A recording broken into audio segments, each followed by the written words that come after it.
Mañanas en Libertad, con Luis del Pino. 8 de la mañana, 7 de la mañana en Canarias. Don Eric Gutiérrez, ¿qué tal está usted? Muy bien, don Luis.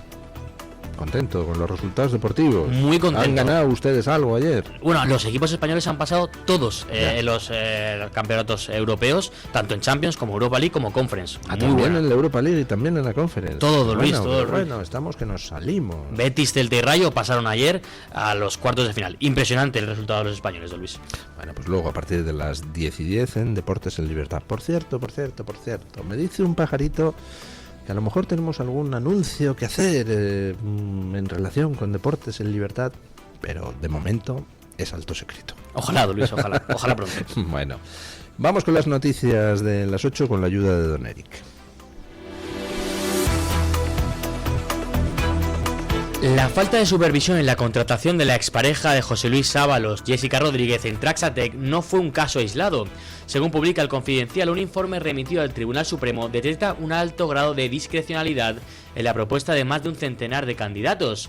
La pericial elaborada por una empresa pública dependiente de la SEPI señala que al menos 102 puestos fueron adjudicados a personas procedentes de INECO, como Jessica Rodríguez, por recomendación de Ignacio Zaldívar, ex subdirector de gestión administrativa en Adif. Zaldívar envió 102 currículums para cubrir 102 vacantes, lo que sugiere un control discrecional en la selección. Este modus operandi se habría extendido entre 2017 y 2024 en proyectos vinculados a Adif. Trax admite que esta práctica podría comprometer los principios de libre concurrencia y objetividad. 102 puestos. 102 Jessicas, Jessicos y Jessiques. Bueno, probablemente no todos eran sobrinas, sobrinos o sobrines de algún alto cargo socialista. Lo más probable es que de esos 102 pues hubiera también familiares, amigos, cuñados, otros miembros del partido. Se mandaron 102 currículums para 102 puestos, es decir, ya venía decretado quién tenía que cubrir el puesto que por supuesto pagábamos usted y yo. En ocasiones, cuando surge todo el tema de lo de las pensiones, pues yo cuando alguien me dice que las pensiones no son sostenibles, siempre le digo lo mismo. Cuando dejes de despilfarrar el dinero de los españoles en un montón de mierdas, me vienes a decir que no hay dinero para las pensiones. Dicen, no, pero es que ¿dónde se va a recortar? Es que vosotros lo que denunciáis, que si los chiringuitos es el chocolate del loro. El chocolate del loro, ya. Solo en Traxa, que es una empresa pública, dependiente de una empresa pública, que es Adif, dependiente de uno de los ministerios existentes en una de las administraciones. Solo en Traxa metieron a 102 tíos de clavo. Oiga, eso significa muchas decenas de millones de euros al año en una empresa.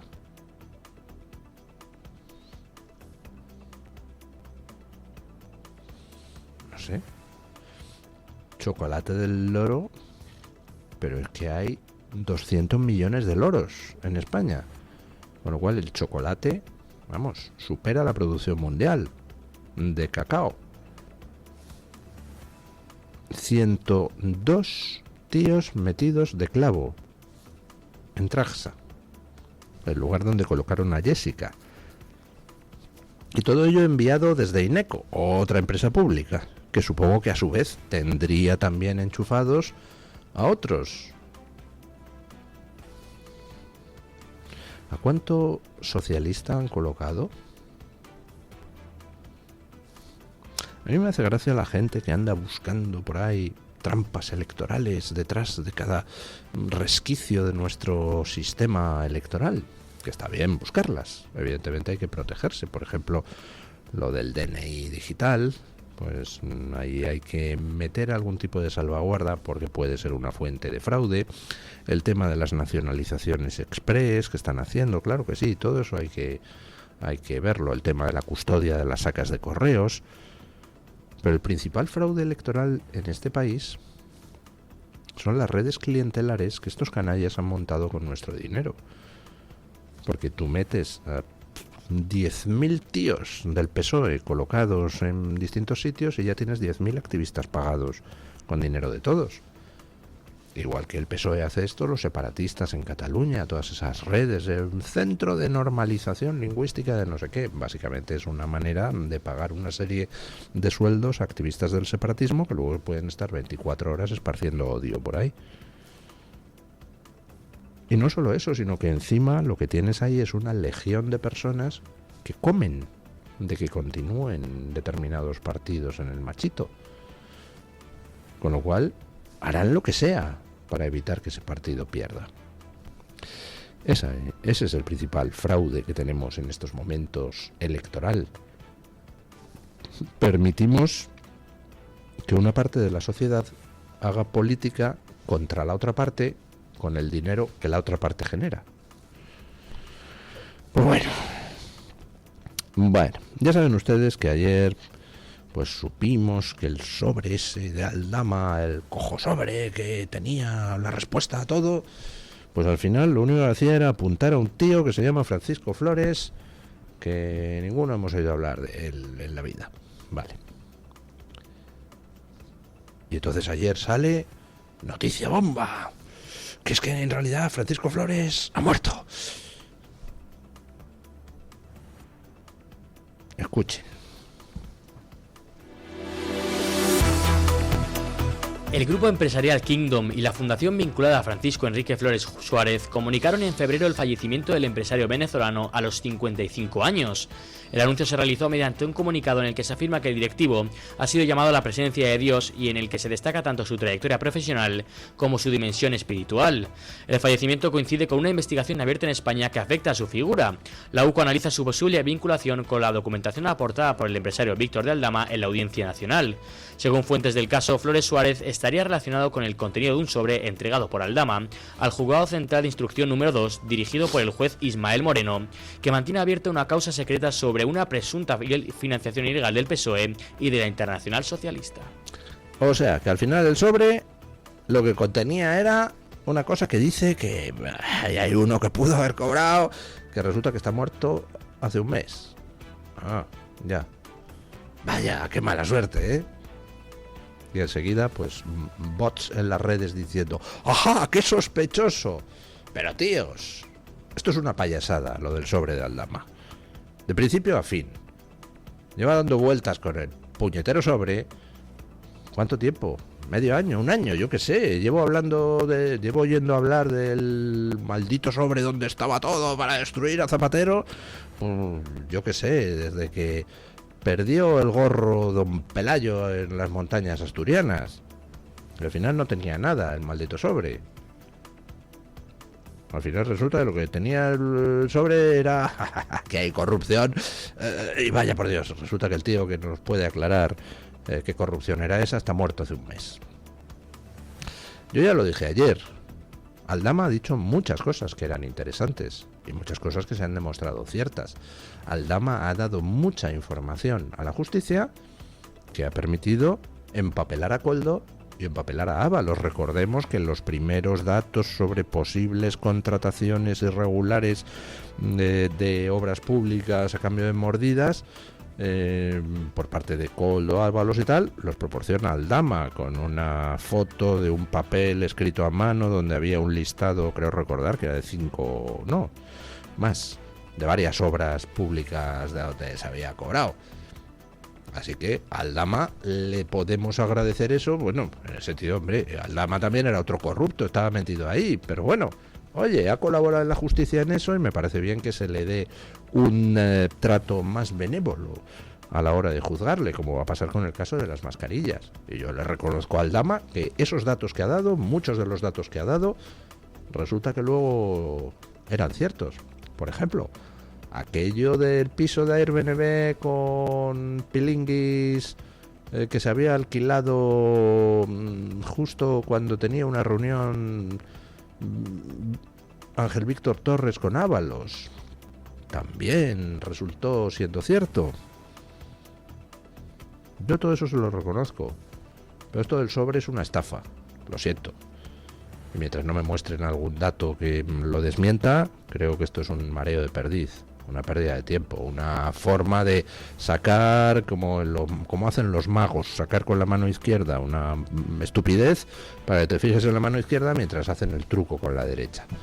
No me interesa el sobre de las pelotas, señora Aldama, porque tanto mareo de perdiz me hace sospechar que no es nada. En serio, que lo que tenía el sobre era apuntar a un tío que está muerto hace un año, digo, hace un mes. Si es que existe, yo qué sé, yo ya pongo en duda todo. Lo mismo se lo acaban de inventar, el nombre del tío. No sé, me parece completamente surrealista. Y por supuesto ya la derivada de esa de ¡ajá! Se le han... Eso que insinúan algunas bots en las redes. ¡Ajá! Se le han cargado porque él podría haber... por favor, menos chorradas teatrales. ¿Tiene datos el señor Aldama de que la Internacional Socialista se ha financiado con dinero del petróleo venezolano? Pues que lo saque, pero que no maree la perdiz, por favor. Estamos ya todos un poquito hartos de tonterías. Y que sí, que ha proporcionado usted muchos datos que muy bien, muy interesantes, sí, se han corroborado. Y yo he hablado de todo ello y lo he dicho públicamente, que sí, que lo que usted ha dado era muy interesante. Pero esto es una puñetera gilipollez hasta el momento, lo del sobre de las pelotas. En fin. Lo que no es una tontería, viendo la reacción de algunos, es la película Torrente. No había visto rabiar tanto a los progres desde hacía mucho. Bueno, desde la elección de Trump. Están que se suben por las paredes contra Santiago Segura, llamándole de todo, cuñao, inaceptable, las cosas que se dicen en esa película, madre mía, algunos de los gags transfobos y la sala riéndose y... De verdad, están de los nervios. Quien fue ayer a ver la película fue Santiago Abascal. Escuchen. Oki Diario ha captado a Santiago Abascal acudiendo al cine para ver Torrente Presidente, la nueva comedia dirigida por Santiago Segura. En la película el cineasta ofrece su particular visión de la política española, situando en el centro del relato a Nox, un partido ficticio que parodia a Vox y sus posturas sobre inmigración e identidad nacional, con el característico humor de la saga. Esta ha sido la reacción del presidente de Vox al ver la película. Santiago, ¿qué tal te ha parecido la película de Torrente? Muy bien, muy entretenida a ratos y la verdad que hace falta estos días reírse y lo hemos hecho. Una caricatura muy interesante de la política. Claro, nos gusta más cuando retratan a los demás, pero nos reímos cuando nos retratan a nosotros también. ¿Alguna escena que te haya parecido realmente de decir, oye? No, es que prefiero no hacer spoiler y no fastidiar a nadie, que además he visto que el director la toma con los que cuentan cosas de la película. Se ha enfadado con alguna radio, así que no diré nada. Bueno, pero sí que es llamativo que a veces la realidad supera la ficción y en este caso, Santiago, dentro de la... Creo que en este caso la ficción supera a la realidad y yo creo que en eso está la gracia. Yo creo que es una película muy divertida y que nos hace falta a los españoles reírnos de lo que nos está pasando un poco porque es muy grave y estar enfadados todo el rato pues es algo que nadie quiere y nos hace falta reírnos de nosotros mismos. Torrente Presidente se ha convertido en el estreno más taquillero de los últimos 15 años, el cuarto de la historia en España y ya supera los 7 millones de espectadores. 7 millones de espectadores, no, será 7 millones de euros de recaudación. Puede ser, don Luis, voy a confirmarlo. Porque ayer yo vi Santiago sí, puede Segura. Ser, perdón. Santiago Segura puso un tuit diciendo que había habido 1,5 millones de espectadores. Que es una auténtica barbaridad. Pues eso, el cuarto mejor estreno de toda la historia del cine español. Sí, le confirmo lo que dice usted, don Luis, perdón la confusión con el dato. O sea que de los 4 mejores estrenos de la historia del cine español, 3 son películas de la saga Torrente y otro, no recuerdo quién era, pero vamos, que Santiago Segura pues es el cine español casi en exclusiva.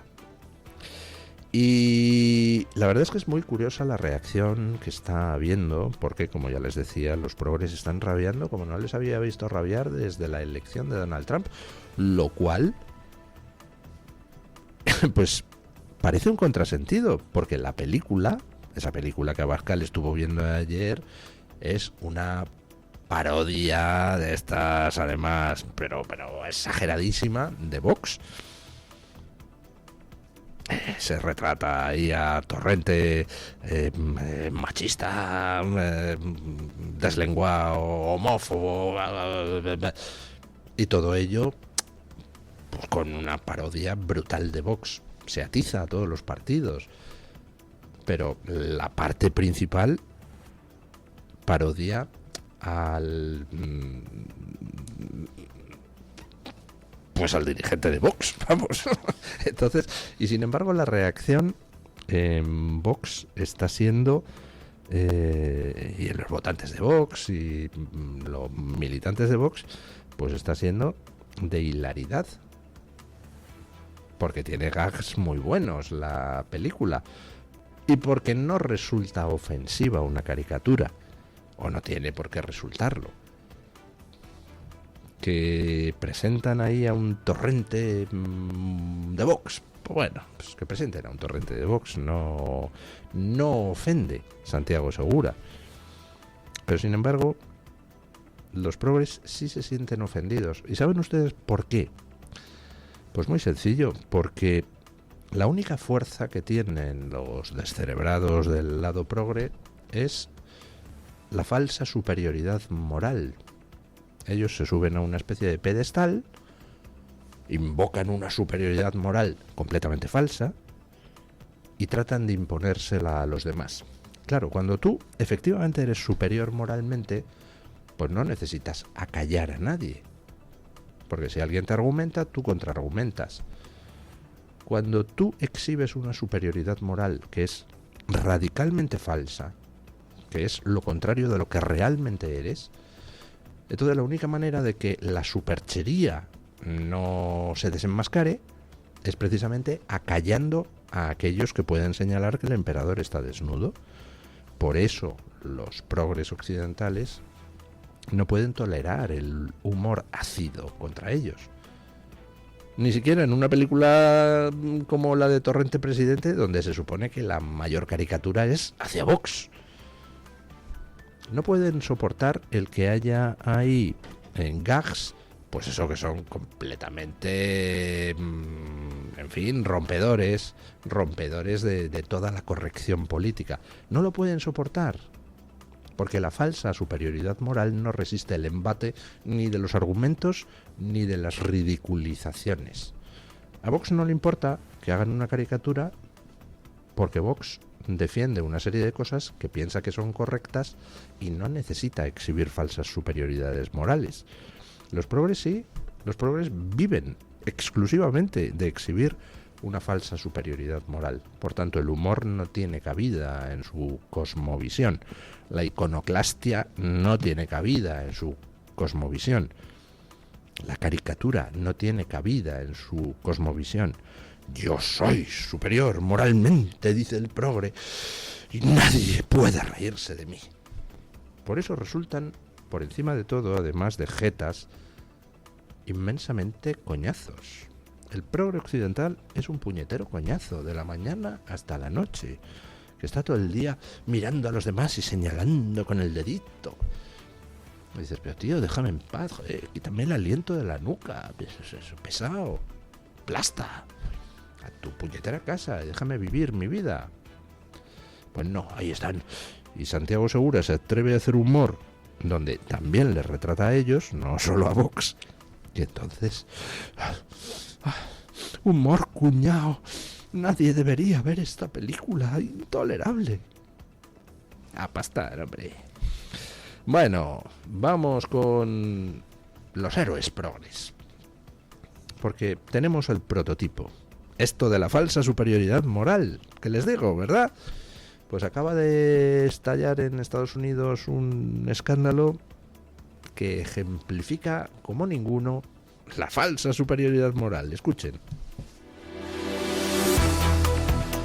César Chávez, histórico referente del movimiento por los derechos civiles en Estados Unidos, ha sido señalado por presuntos abusos sexuales a menores durante años. Una investigación de The New York Times ha recopilado pruebas que apuntan a que el cofundador de la Unión de Campesinos habría engañado y abusado de niñas vinculadas al movimiento.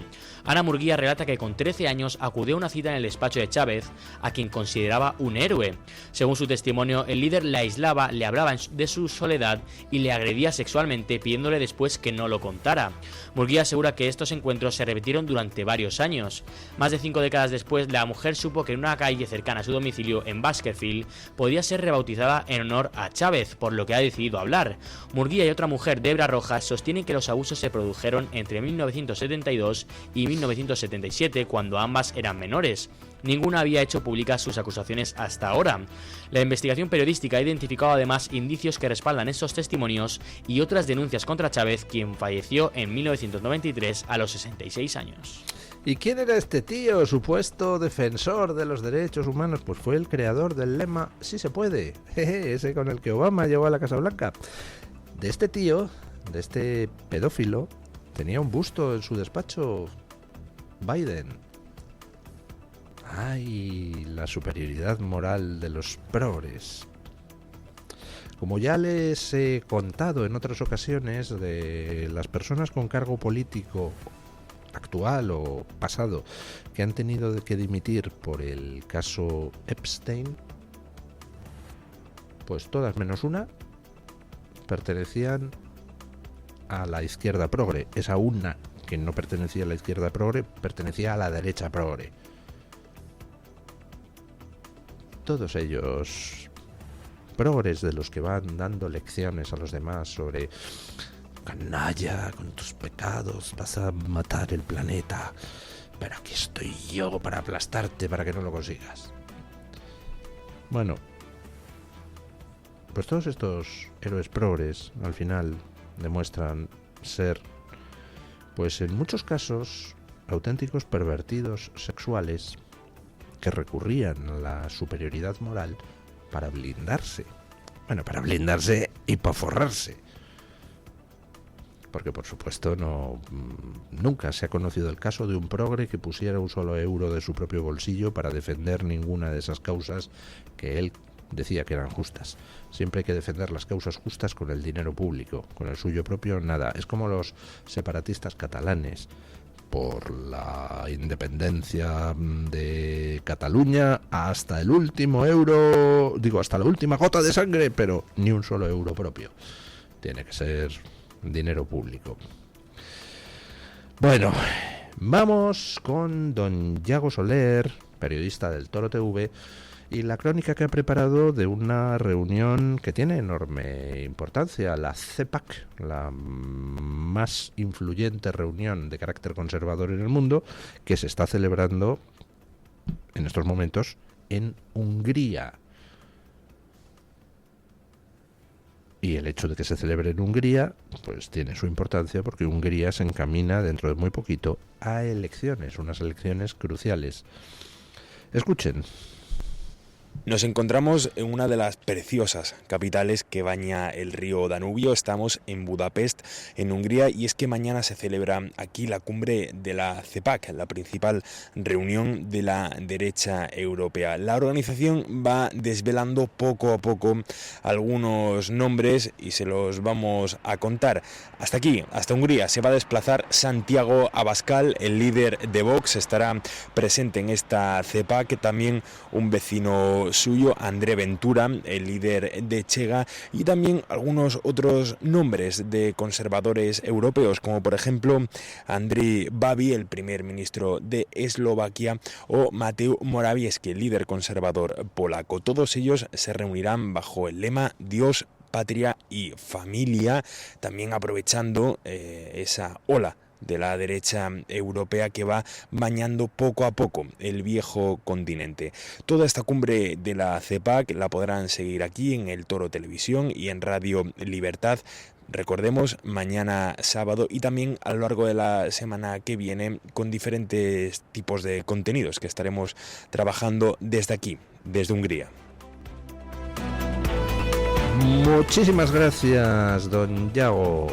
Bueno, Vamos con una recomendación sobre la Semana Santa en Valladolid, luego la información del tiempo y después pausa publicitaria y a la tertulia del día.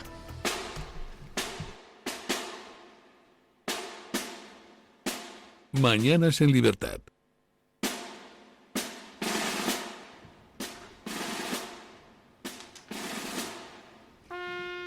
La Semana Santa de la provincia de Valladolid es un auténtico museo de arte sacro que sale a la calle bajo el paraguas de la devoción y el fervor religioso. 3 Semanas Santas de carácter internacional: Valladolid, Medina del Campo y Medina de Río Seco. 2 de declaraciones regionales, Tordesillas y Peñafiel. Y además 2 actos procesionales: la Bajada del Ángel en Peñafiel, declarada fiesta de interés turístico nacional, y el Vía Crucis de Fresno del Viejo, de carácter regional. Son solo algunos ejemplos de los días de pasión de la provincia de Valladolid, una provincia que reúne una de las mejores Semanas Santas de España, con una alta calidad turística, con una gastronomía exquisita y cientos de pueblos con auténticos tesoros escondidos aún por descubrir. La Semana Santa de la provincia de Valladolid, donde la tradición se convierte en emoción, donde lo auténtico se vuelve cotidiano y donde el silencio se rompe por el ruido de cornetas y de tambores. Conoce la Semana Santa de la provincia de Valladolid, no te dejará indiferente.